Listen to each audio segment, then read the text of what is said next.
Alright, so first before I get into this, I just really thought I'd tell you about my childhood best friend because he isn't involved with this, but I feel like you should know about him if we're going on about childhood. So I had this best friend. We'll just call him Lawrence for now, and me and him were inseparable through elementary school. Like he was my best friend, and of course we went through the whole bullying thing from being a guy and a girl who were friends. Yeah. So anyway, I'm trying to do this really, really fast.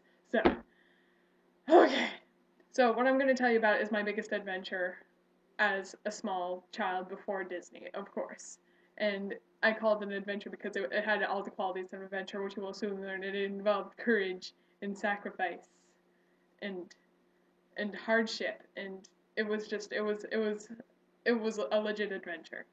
So I lived in this huge house in the country, and it's still like when I think of my favorite place in the world, I think of this house. So it kind of had, if I were here, then there was this huge field up here, and then we'll say Wesley, my other buddy, he lived up here. And through the summer, we played together, but it was around late autumn at this time, so all the trees had no leaves, all the grass was like really crunchy, and it was a dimly lit day. It had all the makings of a magical dark adventure, and so one ensued. We So I went over to his house and he said, "Hey, my big brother told me about this place that is really cool. It's this abandoned field." And I was just like, "Hells yes, let's go on an adventure." Of course, he didn't really say hells yes. I was just like, "Okay." But of course, his little brother Tim insisted that he came along. I don't know. His name isn't actually Tim. I'm just hiding the names. So me, Wesley, and Tim, we went on this adventure, which involved us trekking across this really marshy part of the field and into this tree lining where there was a lot of crabapple trees. Yeah, I know. This was really good. And all the apples were rotten and on the ground, and we went through there, and then we went through another brief pathway, and I think on a whole it took us about 10 minutes to walk to this place. And when we got there, it was just this little field. It was a field, and it was rectangular, and it was just this tiny ass miniature clearing. It was like, and it was perfectly it was so weird. So we could finally get here, and we're just like, okay, we need to scout out territory because we're protecting this place before the Big Brother does, right? So we scouted out the perimeter, and soon. Oh, also I should also explain this. It was surrounded by trees, and there's this one thinner tree line, and then the big field I mentioned earlier was across from that. So anyway, so we along this tree line that I just spoke of was this bed, and it was all torn up, and right beside it, it was like this mini. I don't know what else to call it other than this cattle stable. Like it wasn't a legit barn. No, nothing close. It was just like this little tiny little cubicle that a cow would fit in. That's all I can describe it as. So we find that, and we stick around for a bit. We're just walking around the field, and we get in the center of the field, and we were just sitting around, and we were just discussing the entire time how creepy this place was, because it was so creepy. Like I've had nightmares about this place, and it was just creepy. Like just the way the atmosphere was. It was so silent. It was so quiet in there, and the trees, they were all in their autumn dark bliss of non-leaves, and there was pine trees everywhere, and it was dark, and it was an overcast kind of day, those dark days where it's not really raining, but there's just that huge cloud cover. Oh, it just had all the setting to it. And so anyway, we're just sitting there, and all of a sudden we heard this huge bang, bang, bang, bang across the field, and these birds come flying out of the trees and into the sky, twittering and going ape, and then we screamed, okay? We screamed, and Wesley, the first thing that comes out of his mouth was, "Bear!" And no! So, of course, all of us immediately thought it was a bear. It was a bear that was there. So, we thought we were gonna die. Really, we were panicking, and we ran. We just ran, okay? We ran, and ran, and ran, and ran. And then, so we thought we were getting chased by this bear, because we could keep hearing the cracks of, like, the sticks and the leaves from behind us, and we were just like, we're gonna die, we're gonna die, we're gonna die, we're gonna die. So, and then we come into the apple orchard area, I don't know, where the crab apples were, and all of a sudden these apples just start coming out of from the dark, dark trees, and hitting and getting thrown at us. and we didn't know what was going on. We were panicking. We thought this bear was teasing us, that it was going to try and kill us, and we were just like, ah! So we kept running. I think all of us were crying a lot. We were all crying and panicking. And then we were going across the marshes, right? Splishity splashity.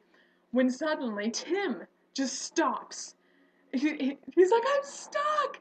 And then, so by the time we heard him stop and say, I'm stuck, he was falling behind the entire time. Poor guy with little tiny legs. Wesley was just like, come on, Bailey, we have to go, Bailey, come on, we really need to go. We're gonna get eaten by a bear. And I was just like, no, we can't leave without Tim. So I turned around, and this was probably one of the bravest moments of my life.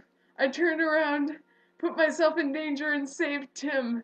I ran back for him, I picked him up, and I held him, and I ran back the entire way with this kid in my arms, and he was bawling his eyes out.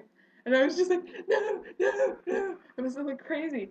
So we finally get back to Wesley's house, and we run inside, and we're panicking. We're still in a panic.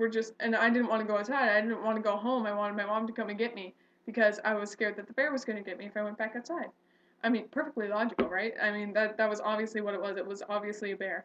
So you can imagine the way we were going on about it, that his mother thought maybe there was a bear. Like, and that the apples were just us exaggerating. But then finally, Wesley's older brother comes home, laughing his ass off. He set the entire thing up. It was a prank. And it was a cruel prank. I don't know if any of you have been pranked that badly, but it sucks. Oh, it sucks. So we were beside ourselves, really. We were like, all this panic and all for nothing. And he just came home laughing and laughing, and he had his friend with him. They both did it. We were crying from panic, and they were crying from laughing. So we were just all bawling our eyes out. It was a big, big to do. Oh, and that's one of my favorites, simply because they really got us, right? I mean, sometimes you get those pranks where you're not sure, like this, when you're like, this may be a prank, but if it's not, I should probably take this seriously. Yeah, you get those, but this was legit, okay? And this was, my respect to those guys. If I ever meet them again, I'll be so happy. But ever since then, I've always had this fear of bears. If there's any sound in the woods that I can't explain, I always think it's a bear right away. Ever since then.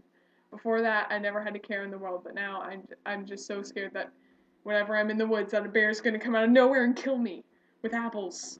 Bears kill with apples. It's logical. And yeah, that's my story. And I hope you enjoyed it. I certainly enjoyed experiencing it, and I'll never forget it. I will never forget that. That was a day, and I'm so happy. Oh, so that was my story of courage to turn back for little Tim. And I know it doesn't seem like much of a feat, but it was when you're that scared, when you think you're going to die if you stop. But yeah, that was fun, and I just love reminiscing on things like that. It really gets me.